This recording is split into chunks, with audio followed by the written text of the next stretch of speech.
है बहुत मजे का बनके तैयार हो गया है, तो जरूर लाजमी आप लोग भी ये ट्राई कीजिए। सारी डिशेस की जो है ये छुट्टी कर देता है। तो अस्सलाम वालेकुम, आज हम बना रहे हैं पालक का साग बना रहे हैं। ये देखे तो ये मैंने पालक को ऐसे छोटे छोटे टुकड़ों में काट के, जैसे साग काटते हैं वैसे काट के मैंने इसे अच्छे से वॉश कर लिया है। ये पानी गर्म करने के लिए मैंने रख लिया है। अभी थोड़ा सा पानी गर्म हो गया है तो इसमें ये मैं पालक ऐड करती जा रही हूँ। तो इसे बॉइल कर लेते हैं। इसका साग बहुत टेस्टी, बहुत मजे का बन के तैयार हो जाता है। तो सारी पालक मैं इसमें डाल के इसे थोड़ी सी उबाल दे देती हूँ। देखते हैं कि कितने टाइम में ये गल जाती है। ये सारी पालक मैंने इसमें डाल ली है। ये थोड़ा सा डिप कर लेते हैं इसे, और अभी हम ढक लेते हैं इसे। ढक कर हम पका लेना है हमने इसे, जब तक ये हमारी पालक जो है अच्छे से गल ना जाए। तो इसमें मैंने लिए हैं 3 अदद मैंने टमाटर लिए हैं और 2 हरी मिर्च, ये भी इसमें ऐड कर लेना है।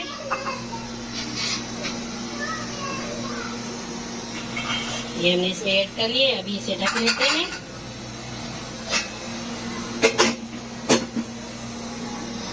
और आधे घंटे तक हमने इसे बॉईल कर लेना है। आधा घंटा हम इसे छोड़ लेते हैं। आधे घंटे के बाद हम इसे चेक करेंगे। ये तो ये पौना घंटा हो गया है। मैंने आधे घंटे के बाद चेक किया था तो ये अच्छे से नहीं गली थी। तो अभी पौना घंटा हो गया है। तो ये देख ले कि यहाँ तक इसका पानी जो था, यहाँ तक था, इस जगह तक इसका पानी था। तो अभी देख ले ये आधे से आधा तक का हमारा पानी जो है वो उबल के जो है वो कम रह गया है, आधे से भी कम रह गया है। तो ये देख लें। अभी इसी स्टेज पे हम इसमें लाल मिर्च का पाउडर डाल लेते हैं। हस्बे जरूरत आप अपने टेस्ट के हिसाब से डालिए, जितना आप डालना चाहें। स्पाइसी अपनी मर्जी से खाएं। और हस्बे जरूरत हम इसमें नमक ऐड कर लेना है। हमने अच्छे से इसे मिक्स कर लेते हैं। अभी हम इसका जो है 1 से 2 बार जो है वो आए तो हमें इसका चूल्हा बंद कर लेना है। ये देखें, ये पानी की क्वांटिटी अभी भी इतनी है। तो ये पानी जो है आपको छान लेना नहीं है और नहीं फेंकना है। इसी समेत हम इसे जो है पीसेंगे। तो अभी 2 उबाल आने देते हैं इसे, ताकि जो हमारी लाल मिर्च वगैरह इसमें डाली है हमने तो वो अच्छे से पक जाए। और ये 1 चम्मच भर के मैंने इमली का लिया है। थोड़ा सा गर्म पानी इसमें से पालक में से निकाल के फिर मैं ये इसे भिगो लेती हूँ। ये थोड़ा सा पालक का पानी मैंने लिया है और उसमें ये जो है मैंने भिगो ली है। तो अच्छे से मिक्स कर लेना है। ये थोड़ी देर जब तक जो हमारी पालक है उसे 1 से 2 उबाल आ जाए। तो ये इमली का पानी जो है ये इसमें इमली जो है वो जब करके रख ली है मैंने। और ये मैंने लहसुन लिए है। ये देख लें, एक गट्टी जो होती है लहसुन की वो ली है। तो इसे अच्छे से कूट लेना है। ये मैंने आटा लिया है, 2 टेबल स्पून मैंने ये आटा लिया है। जो आटा रोटी बनाने वाला होता है, ये मैदा नहीं है जिसे हम रोटी बनाते हैं घर में, ये वो वाला आटा है। तो इसमें थोड़ा सा पानी डाल के हम इसका जो है बिल्कुल पतला सा जो है बैटर बना लेते हैं। और कुछ भी इसमें ऐड नहीं करना, सिर्फ आटे का ही जो है बैटर बना लेना है। तो बिल्कुल पतला सा बैटर बना लेते हैं इसका। अभी भी पानी इसमें जाएगा। तो ये देख लें, बिल्कुल पानी जैसे होता है ना वैसे हमने इसका पतला जो है बैटर बना लेना है। ये बैटर मैंने बना लिया है। ये देख लें, ये आटे का जो बैटर है वो बना लिया है। तो जैसे इसमें कोई गुठली वगैरह ना रहे तो हमें छान लेना है इसे। ये देख लें, ये चाय की छानी की मदद से हमें छान लेना है। तो इसमें कोई गुठली वगैरह है तो नहीं, छानने की जरूरत नहीं है। अगर आप अच्छे से इसका बैटर बनाएंगे तो छानने की जरूरत आपको नहीं पड़ेगी। तो आप बिला शक भी नहीं छान सकते, ये नहीं छानना तो, लेकिन कोई गुठली वगैरह नहीं होनी चाहिए इसमें। अभी थोड़ा सा हमारा साग जो है वो ठंडा हो गया है। तो अभी भी गर्म है, लेकिन कुछ टेम्परेचर जो है इसका लो हुआ है। तो हमने ये ऐसे जूसर में ट्रांसफर कर लेना है, जिसे हम जूस वगैरह ब्लेंडर में जैसे जूस वगैरह जिसे बनाते हैं उसमें हमने ट्रांसफर कर लेना है। और इसे हमने पीस लेना है। तो हमने इसी पानी के समेत इसे पीस लेना है। पानी आपको इतना ऐड करना है कि हमने जो है पालक बॉयल की हुई है, तो पानी इसका हमने फेंकना नहीं है। इसी पानी में हमने जो है वो इसे पीस लेना। तो मैं इसे पीस लेती हूँ। इतना भी इसे नहीं पीसना कि ये बिल्कुल जो है वो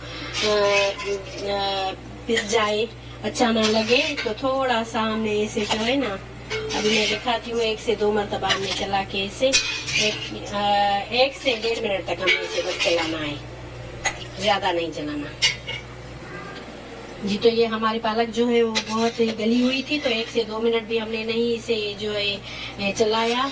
मैंने इसे 2 सेकंड चलाया है, 2 से 3 सेकंड मैंने इसे चलाया है। तो ये देख लें इसकी कंडीशन ये हो गई है। तो इसी कंडीशन में जो है हमारा साग होना चाहिए, ऐसे ही हमारा साग जो है वो पिसना चाहिए। तो परफेक्ट है ये बिल्कुल।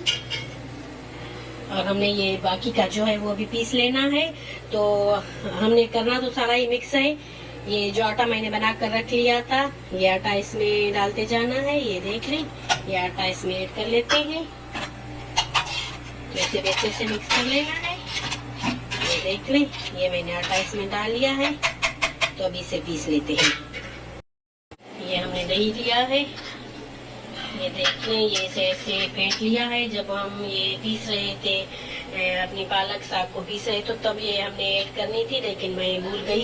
तो अभी इसमें थोड़ा सा पानी ऐड कर लेना है आपको, ताकि इसकी जो है वो दही नजर ना आए, लस्सी इसकी बनाकर ना फिर हम इसमें ऐड कर लेते हैं। और जब आप पीसें पालक को तब ये ऐड कर लें आप दही उसमें, ताकि ये दही भी जो है अच्छे से पिस जाए हमारी। तो मैंने इसका जो है ये पतला सा गोल बना लिया है, दही की जो है लस्सी बना ली है। ये देख लें, हमारा साग ऐसे पिसा हुआ होना चाहिए। तो 2 सेकंड लगे हैं मुझे, 2 से 3 सेकंड लगे हैं। तो 1 मिनट तक भी मुझे नहीं लगा इसे पीसने में। और जो हमने ये दही बना कर रखी थी लस्सी, ये इसमें ऐड कर लेते हैं। अभी इसे भी अच्छे से मिक्स कर लेते हैं, अच्छे से मिला लेना है। ये देख लें, ये थोड़ी थोड़ी सी दही जो है इसमें नजर आ रही है। तो ये इसी वजह से नजर आ रही है क्योंकि हमने जब पीसा था इसे पालक को, तो मैं भूल गई थी इसमें डालना। आज मेरी तबीयत सही नहीं, तो इसी वजह से पता नहीं कैसे काम हो रहा है।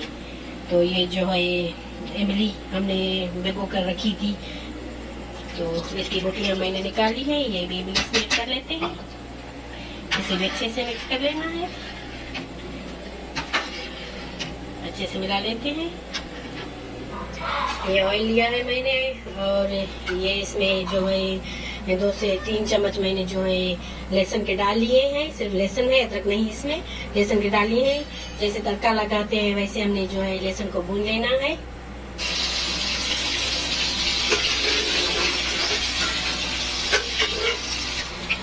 ये हमारा जो है लहसुन वो अच्छे से भुन गई है, खुशबू इसमें छोड़ दिया इसने। तो थोड़ी सी ये लाल मिर्च इसमें ऐड कर लेनी है, ताकि इसका कलर जो है वो अच्छा सा आए। तो अभी हम जो है ये जो है साग हमारा इसमें ऐड करते जाएंगे। ये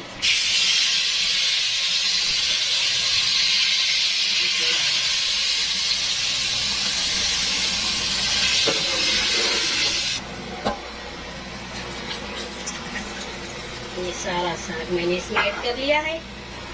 तो सारा साग इसमें ऐड कर लिया है। अभी हम इसे 2 से 3 मिनट तक गाढ़ा कर लेते हैं, पका लेते हैं। तो ढक्कन लगा लेते हैं इसे। 2-3 मिनट के बाद हम इसे चेक करेंगे। तो फुल फ्लेम कर लेना है। मैंने जो है इसका चूल्हा जो है वो आँच जो है वो बढ़ा ली है। तो इसे बॉयल आने देते हैं। तो ये चावल की रोटी भी मैंने बनाई हुई है। ये हमारा साग जो है वो बन के तैयार हो गया है। बिस्मिल्लाहिर्रहमानिर्रहीम। ये देख लें, परफेक्ट हमारा साग जो है वो बन के तैयार हो गया है। तो जरूर आप लोग भी बनाएं, खाएं और अपने मेहमानों को खिलाएं, घर वालों को खिलाएं। तो अभी टेस्ट कर लेते हैं इसे। और इसमें जो आटा डालने का मकसद यही है कि ये जल्दी से गाढ़ा हो जाता है और मिक्स हो जाता है। तो बिस्मिल्लाहिर्रहमानिर्रहीम, हम इसे अभी टेस्ट करते हैं। ये देखें, परफेक्ट हमारा जो है साग बन के तैयार हो गया है। तो हम इसे खाते हैं, अभी टेस्ट करते हैं।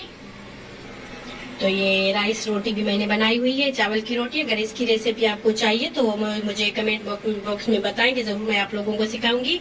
अभी टेस्ट कर लेते हैं हम अपना जो है साग। ये चावल की रोटी के साथ बहुत ही मजेदार लगता है। हम तो चावलों की रोटी के साथ ही बनाते हैं। ये देखें माशाल्लाह से। तो अभी टेस्ट कर लेते हैं। बिस्मिल्लाहिर्रहमानिर्रहीम। बहुत यमी, बहुत मजे का बन के तैयार हो गया है। चटपटा है, खट्टा सा है और स्पाइसी है। बहुत मजे का बन के तैयार हो गया है। तो जरूर लाजमी आप लोग भी ये ट्राई कीजिए। सारी डिशेस की जो है ये छुट्टी कर देता है, तो लाजमी ट्राई कीजिए और चावल की रोटी के साथ बनाएं। तो मुझे दीजिए इजाजत, मुझे अपनी दुआओं में याद रखिए। अल्लाह हाफिज।